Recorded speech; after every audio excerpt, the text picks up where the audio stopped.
Dear student, today we will see the numericals on the chapter heat. Look at the blackboard. A thermally insulated pot has 150 gram ice at temperature 0 degree centigrade. How much steam of 100 degree centigrade has to be mixed to it so that water of temperature 50 degree centigrade will obtain? याच्यामध्ये आपल्याला नेमकं काय काय दिलंय तर ते आपल्याला त्या ठिकाणी लक्षात घ्यायचे की सर्वसाधारणपणे या बाजूला मी त्या ठिकाणी लिहितो की मास ऑफ पॉट दिलेलं आपल्याला की मास ऑफ इन्सुलेटेड पॉट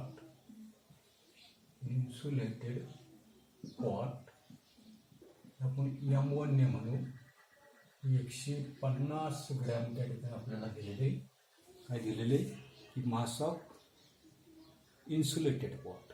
त्याच्यानंतर चेंज इन टेम्परेचर पुढे चेंज इन टेम्परेचर. तर चेंज इन टेम्परेचर आपण डेल्टा T1 ने त्या ठिकाणी दाखवू. चेंज इन टेम्परेचर जो आहे तर तो चेंज इन टेम्परेचर सर्वसाधारणपणे मॅक्झिमम टेम्परेचर जे आहे तर ते मॅक्झिमम टेम्परेचरमधून आपल्याला मिनिमम टेम्परेचर त्या ठिकाणी वजा करायचे की सर्वसाधारणपणे या ठिकाणी असणारे जे काही मॅक्झिमम टेम्परेचर जे आहे ते 50 डिग्री सेंटीग्रेड आहे आणि minimum temperature 0 degree centigrade. Therefore 50 degree centigrade minus 0 degree centigrade is equal to 50 degree centigrade. त्याच्यानंतर पुढे आपल्या लक्षात येत नसते की पेसिफिक हीट ऑफ वॉटर आपल्याला त्या ठिकाणी प्रश्नामध्ये दिलेली की पेसिफिक हीट ऑफ वॉटर आपण CW ने दाखवू तर ते दिलेले आपल्याला 1 calorie per gram degree centigrade. त्याच्यानंतर पुढे आपल्याला प्रश्नाच मध्ये त्या ठिकाणी latent heat of melting of ice त्या ठिकाणी दिलेली ही latent heat of melting of ice जे आपण त्या ठिकाणी L1 ने दाखवू तर ते दिले आपल्याला 80 कॅलरी काय दिलेली की 80 कॅलरी पर ग्रॅम त्या ठिकाणी दिलेली. त्याचबरोबर अजून त्या ठिकाणी आपल्याला लॅटेंट हीट ऑफ व्हेपरायझेशन ऑफ वॉटर त्या ठिकाणी दिलेली तर त्या ठिकाणी ती L2 म्हणतो मी. तर ते किती दिलेली प्रश्नामध्ये पहा किती दिलेली की 540 कॅलरी पर ग्रॅम त्या ठिकाणी दिलेली 540 कॅलरी पर ग्रॅम. याचबरोबर आपल्याला पुन्हा change in temperature second change in temperature त्या ठिकाणी करायचं चेंज इन टेम्परेचर याला कोणी डेल्टा T2 म्हणून. आता हे जे काही चेंज इन टेम्परेचर जे आहे तर ते चेंज इन टेम्परेचर पुन्हा मॅक्झिमम टेम्परेचर जे आहे तर ते मॅक्झिमम टेम्परेचरमधून मिनिमम टेम्परेचर आपण काय करणार आहे तर त्या ठिकाणी वजा करणार आहे म्हणजेच 100 डिग्री सेंटीग्रेडमधून काय करणार आहे 50 डिग्री सेंटीग्रेडचं टेम्परेचर त्या ठिकाणी वजा करणार आहे. त्याच्यानंतर आपल्याला काढायला काय सांगितलंय की mass of the steam of 100 gram. तर काय सांगितले काढायला की mass of steam of 100 gram sorry 100 degree centigrade म्हणजे M2 जे आहे तर ते M2 काय करायचं आपल्याला फाइंड आउट करायचं. अशा पद्धतीने एवढ्या क्वांटिटी ज्या आहेत तर त्या एवढ्या क्वांटिटी आपण त्या ठिकाणी दिलेल्या आहेत. आता याच्यामध्ये पुन्हा आपण त्या ठिकाणी हीट ही सर्वसाधारणपणे heat absorb by the water heat absorb by the वॉटरच्या ऐवजी त्यामध्ये कोणी सर्वसाधारणपणे आईस त्या ठिकाणी heat absorb by ice is equal to Q1 त्या ठिकाणी होतो आपण.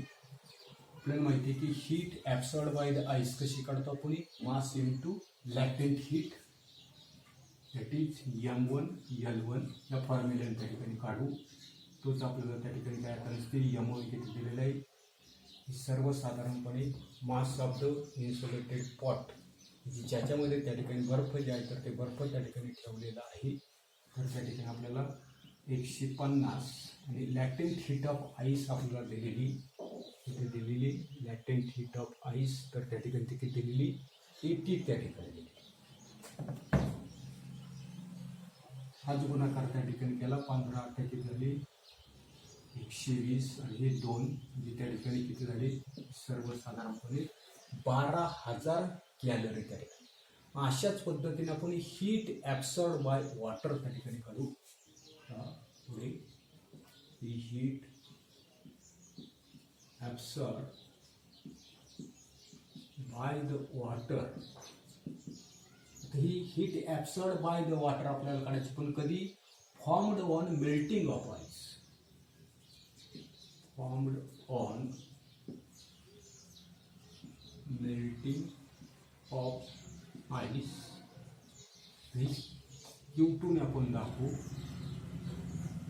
Heat absorb by the water formed on melting of ice त्या ठिकाणी आपल्याला काढायची. तर ही Q2 ने आपण त्या ठिकाणी दाखवली. हिचा फॉर्म्युला जो आहे तर तो फॉर्म्युला आपल्याला त्या ठिकाणी माहीत आहे. काय तर mass into Pacific heat into delta T. त्या ठिकाणी मास जे आहे तर ते मास त्या ठिकाणी आपण M1 ने दाखवू. पेसिफिक हीट जे आहे तर ते पेसिफिक हीट आपल्याला त्या ठिकाणी CW ने दाखवली. आणि डेल्टा टी जो आहे तर तो change in temperature. Change in temperature आपल्याला त्या ठिकाणी लक्षात आहे की मॅक्झिमम टेम्परेचरमधून काय करता नसतं आपण मिनिमम टेम्परेचर जे आहे तर ते मिनिमम टेम्परेचर काय करतो तर त्या ठिकाणी वजा त्या ठिकाणी काढताना दिसतो ना. त्या ठिकाणी M1 काय दिलेले प्रश्नामध्ये पहा. M1 तर ते दिलेले 150 दिलेले. किती 150 इंटू पेसिफिक हीट या ठिकाणी 1 आहे आणि डेल्टा T1 किती दिलेलं आपल्याला 50 दिले. म्हणजे 50 डिग्री 15 5 75 हे 2 झिरो एवढी त्या ठिकाणी कॅलरी ऊर्जा जी आहे तर ती ऊर्जा आपल्याला त्या ठिकाणी मिळेल. याला इक्वेशन नंबर 1 म्हटलं, याला इक्वेशन नंबर मी 2 म्हटलं. अशाच पद्धतीने आपल्याला त्या ठिकाणी heat given out by the steam त्या ठिकाणी काढता येईल. हीट खाली लिहितो मी. Heat given out by the steam. मी काय करतो Q3 ने त्या ठिकाणी डिनोट करतो. आता heat given out by the steam पुन्हा आपल्याला माहिती की मास इंटू लॅटेंट हीट तिचा पुढे M2 L2 दाखवलेली आहे. आता M2 जे आहे तर ती M2 किती आहे तर ती M2 नेमकं आपल्याला काय करायचं तर त्या ठिकाणी फाइंड आउट करायची. M2 आणि L2 म्हणजेच काय म्हटलेलं आपण या ठिकाणी latent heat of व्हेपरायझेशन of water त्या ठिकाणी आहे. जे किती आहे 540. हा आला आपला त्या ठिकाणी Q3. याला इक्वेशन नंबर मी त्या ठिकाणी 3 म्हणतो. त्याच्यानंतर पुढे आपल्याला heat given out by the water. पुढे heat given out by the water. Heat given out by the water formed on condensation of the steam. Formed on condensation of the steam. कशाने दाखवू आपण सर्वसाधारणपणे त्या बाजूने दाखवतो. Q4 ने आपण त्या ठिकाणी दाखवू. आता ही त्या ठिकाणी कशी काढली पुन्हा आपल्या लक्षात येताना दिसते की सर्वसाधारणपणे मास पेसिफिक हीट आणि डेल्टा. मास जे आहे तर ते M2 पेसिफिक हीट त्या ठिकाणी CW ने हे काय दाखवणार आपण डेल्टा 2 ने त्या ठिकाणी दाखवू येते. याच्यानंतर पुढे आता काय लिहिता येईल की सर्वसाधारणपणे Q4 जो आहे तर तो Q4 आपल्याला त्या ठिकाणी फाइंड आउट करायचा आहे. Q4 is equal to M2 आपल्याला त्या ठिकाणी फाइंड आउट करायचं आहे. पेसिफिक हीट 1 आहे आणि डेल्टा 2 किती आहे या ठिकाणी आपल्याला काढायचा राहिला आहे तर तो पुन्हा किती आहे 50 डिग्री सेंटीग्रेड. इथे लक्षात सर्वसाधारणपणे डेल्टा 2 जो आहे तर तो डेल्टा 2 चा जर आपण जर विचार जर केला तर पुन्हा त्या ठिकाणी तो 50 आहे. 50 म्हणजे सर्वसाधारणपणे याला इक्वेशन नंबर मी काय म्हणतो 4 त्या ठिकाणी मानतो. त्याच्यानंतर पुढे आपल्याला माहिती आहे की according to the principle of heat exchange, according to the principle of heat exchange, काय प्रिन्सिपल आहे तर heat lost by hot object is equal to heat given out by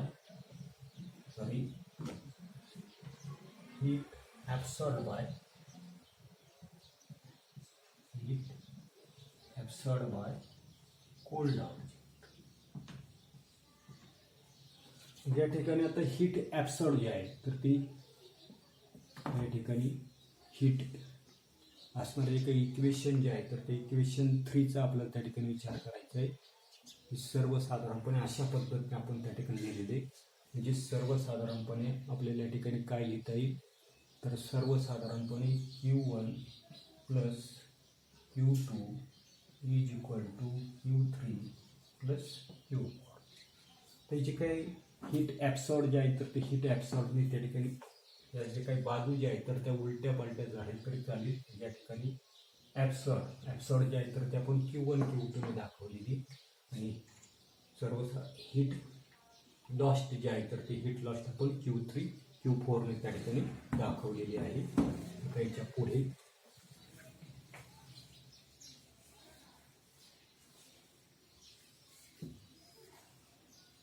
त्याच्यामध्ये असणाऱ्या काही किमती ज्या आहेत तर ते किमती आपल्याला टाकायच्या की Q1 किती आले आहे त्या ठिकाणी 12,000 अधिक Q2 किती आहे 7,500 बरोबर. त्याच्यानंतर Q3 किती आहे M2 इंटू 540 प्लस पुन्हा Q4 आपल्या या ठिकाणी आलेले किती M2 इंटू 50. अशा पद्धतीचे इक्वेशन जे आहे तर ते इक्वेशन आपल्याला त्या ठिकाणी मिळेल. तर याच्यामधून पण M2 जो आहे तर तो M2 त्या ठिकाणी कॉमन घेऊ, आणि याची बेरीज जी आहे तर ती बेरीज आपल्याला करता येईल की 12,000 अधिक 7,500 याची बेरीज जी आहे तर ती येताना दिसते 19,500. याच्यामधून M2 कॉमन जर काढला तर 540 अधिक 50 जी त्या ठिकाणी 19,500 बरोबर M2, आणि याची बेरीज किती होताना दिसते तर 590 त्या ठिकाणी. आता पुढे